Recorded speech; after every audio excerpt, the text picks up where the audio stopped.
کاووش مدیا. The Iranian regime's escalating proxy war against U.S. forces in Iraq and Syria. Number one, and I mentioned this at the top, 2 U.S. service members are confirmed injured after yesterday's rocket barrage by Iran-backed Iraqi Shia militias against the Ain al-Assad air base in western Iraq in Anbar province in specific. Now, the Iranian regime's proxies fired 14 rockets at Ain al-Assad. Some landed within the base, some landed around the perimeter, but U.S. officials are now confirming that 2 U.S. service members were wounded in this rocket barrage. One of the soldiers suffered a concussion. The other soldier suffered what was described as minor cuts. So not serious injuries, according to U.S. officials, but certainly an escalation here. Once you are hitting directly U.S. soldiers, that has to be seen as a major escalation on the part of the Iranian regime. And look, folks, we've told you since July 4th in particular, we've had at least 4. Today, actually, we had our 5th attack against U.S. forces in Iraq and Syria.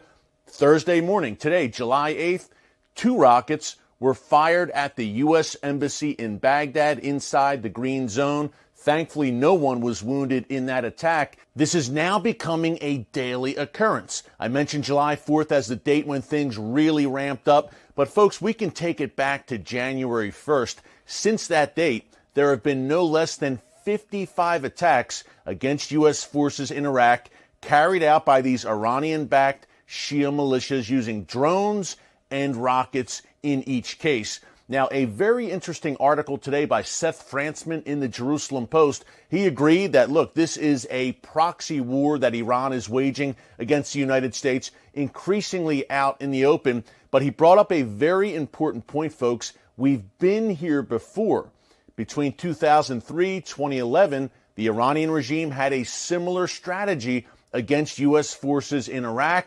Hundreds of U.S. soldiers were killed during that period by Iranian-backed Shia militias and by IEDs or improvised explosive devices that Iran supplied to its proxies in Iraq. The goal then was to drive the United States out of Iraq. Now, the U.S. did leave in December 2011, but returned, obviously, 2014, 2015 to battle ISIS. Now the Iranian regime wants to push the U.S. out once again, and this time for good. They see what's happening in Afghanistan right now, where U.S. soldiers are leaving the field and coming home, and the Taliban almost instantaneously is making major advances across that country.